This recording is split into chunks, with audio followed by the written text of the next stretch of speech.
just got to watch what is probably most definitely going to be the worst movie of 2025. One of the most depressing movies I've ever watched, because my god, is this whole thing not a metaphor for the current state of film? I'm talking about The Electric State, the brand new film from the directing duo of the Russo brothers, the same guys that did Avengers Endgame, Avengers Infinity War, that did Captain America Civil War, and The Winter Soldier, and are going to be doing the next Avengers movies. Yes, these big name directors doing this gigantic original Netflix film with a $300 million budget. It's starring all of these incredible actors. How could this possibly go wrong? Well, it did. And in this video, I'm going to tell you kind of why. And I'm going to tell you what's wrong with this movie. And my god, there's quite a lot. First things first, what is The Electric State? Well, it is this gigantic sci-fi adventure movie starring Millie Bobby Brown and Chris Pratt. It takes place in this world where, surprise, surprise, there was a big AI robot revolution, and there was a gigantic war that the humans ended up winning, and now the robots are kind of off and being forced to live in this terrible existence, and the humans have kind of integrated with technology in a way that makes it so nobody's living in reality. They're just all strapped to these head devices. And to be completely honest with you, the actual premise of this movie is sort of intriguing. Right? This idea of we kind of took out the robots, but now we're slowly becoming robots. We're becoming so integrated with technology, we're no longer living our lives. And it also deals with this idea of the people that were affected by this big robot war. This, like, how are they living on? There are interesting aspects of the story, and it's based off, I believe, a graphic novel that is very popular and apparently a lot darker than this movie, but I don't know. Never read it. I also really enjoyed the basic visual style of this movie, and yeah, visually, the effects should look good. They had a $300 million budget, but I think the robots and everything, the aesthetics, I think look cool. Outside of, like, those few compliments, this movie's ass. And you know what? Usually I'd be very nice. Usually what I do in this channel when I review movies that I don't really like, I try to give them the benefit of the doubt. The only time I really take the gloves off is when the film is made by one of the biggest studios in Hollywood, usually Netflix or Disney, directed by some of the biggest directors and had a ginormous budget and a ridiculous cast. Those movies, when those end up being as bad and unforgivable as this one is, the gloves come off, I'm pulling no punches, because screw you, Netflix. You people are ruining the film industry. You're ruining movies, and you're kind of doing it on purpose. So first things first, things that are bad.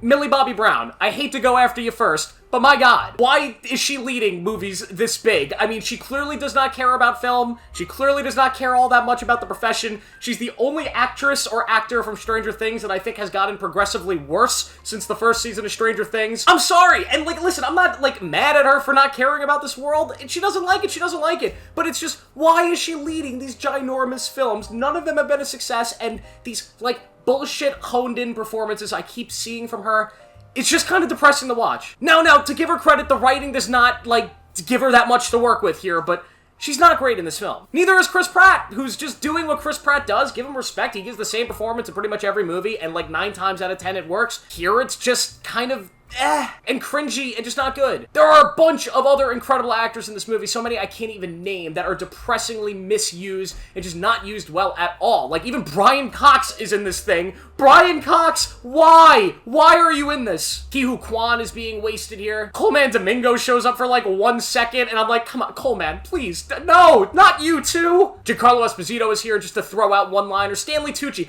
How did you make me not like Stanley Tucci? He plays kind of like the main villain here, and there are moments where he's just, I mean, he's Stanley Tucci, he's so charming, you can't help but be like, fuck yeah, I love that guy. And he gives some one-liners that I actually enjoy. There's like a whole line where he's like, the Son, the Father, and the Holy Ghost. And I'm like, kind of a hard villain line. But he's even dull, and his character is boring here. And there's just so many more people that are wasted in this cast and this story that is a nothing burger. The whole basic story here is that Millie Bobby Brown is trying to save her brother. Her brother that she feels like she has this great connection to, and she thought he was dead, and now he's alive, and she's trying to save him. And there's this whole aspect of like robots and AI and us being connected that's kind of weaving throughout all of this, and Chris Pratt has his own robot, and there's all this conversating about discriminating against robots and the typical stuff you've seen in these movies a billion times. The issue is the core of this story is to get the audience to care about Millie Bobby Brown and her relationship with her brother. You don't care. They don't sell it. There's nothing there that makes you feel emotionally attached to her character, or that relationship. The goal is to make you feel emotionally attached to this world, but the world feels so dull and so lacking of empathy and just so empty and boring that you never really latch onto it. The movie really wants you to feel the epicness of the conflicts that come, and I will say, although they are able to pay for these gigantic CGI battles, none of it feels earned. It wants you to have that same feeling of watching Lord of the Rings with those ginormous battles. Like, it feels that epic because the same amount of money went into both things. Actually, more money went into this, but you never feel it. It all feels empty. And the reason it feels empty is because this movie is designed to be a straight-to-Netflix, straight-to-streaming movie, and they understand their business model. They understand they need to make movies that an audience doesn't have to fully connect to. It needs to be the type of movie that you could put on in the background. You can go, you can like clean your bathroom, you can go take a piss, you can go cook dinner, you can go like wash your dog, you can do a billion other things, come back into the room 30 minutes later and really not have missed anything in the movie. You still know what's going on. They purposely do this, and I understand the business model,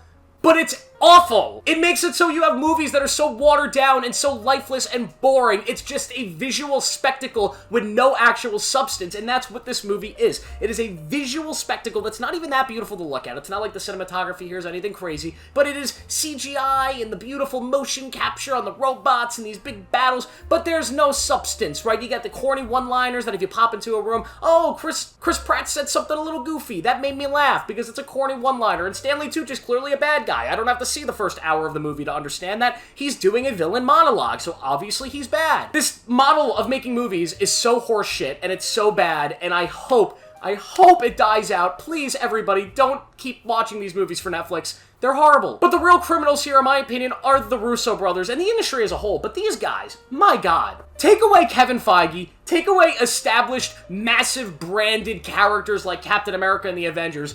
These guys are garbage directors. They've done nothing but make these bloated, awful, big-budget movies. I mean, my God, if somebody gave me a $300 million check and I made The Electric State, I would never be allowed to work again. Any other director, 95% of directors, if they're given a $10 million check and make something as shitty as this, they'll never be allowed to work again. These guys get a $300 million check from Netflix, make this piece of garbage, immediately after a couple years ago making another piece of garbage for Netflix, and what is their reward, or what is their punishment? Now they're getting a blank check from Marvel to make 2 more Avengers movies. What the hell is going on? Meanwhile, Damien Chazelle, Martin Scorsese, these great filmmakers are like on the side of the road of Hollywood Boulevard with an empty cup begging for spare change so they can make their movies. They're begging to get their films financed, but they can't. Nobody wants to invest in them because they're making real movies. No, we don't want real movies. We want garbage, mindless cinema to pump on Netflix. So keep giving the Russo brothers blank checks to make garbage. It absolutely infuriates me that this is the state of Hollywood. And listen, the Russos, I don't know them. They might be great guys. And listen, they have made good movies in the past, yet again, under the Marvel umbrella.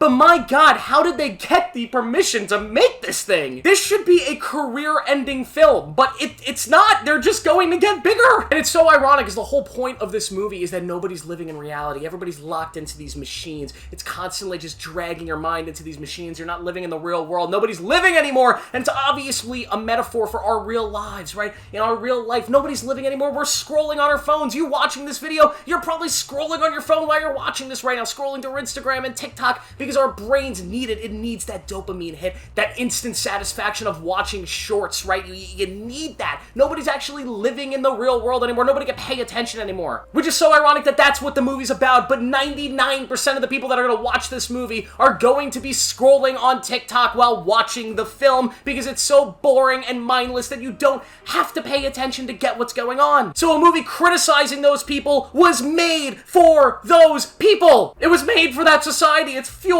that society. You want to get rid of that? You want to actually tell a story that says screw you to that lifestyle? How about you make a movie and you put it in a movie theater first off, and you force people to go into a setting where they're not going to be scrolling on their phones and they have to be locked in and experience an actual film. But no, Netflix is so brain dead that even when they have a movie that's metaphorically making fun of their own business model essentially and how it's destroyed our culture in a way, they don't even get it.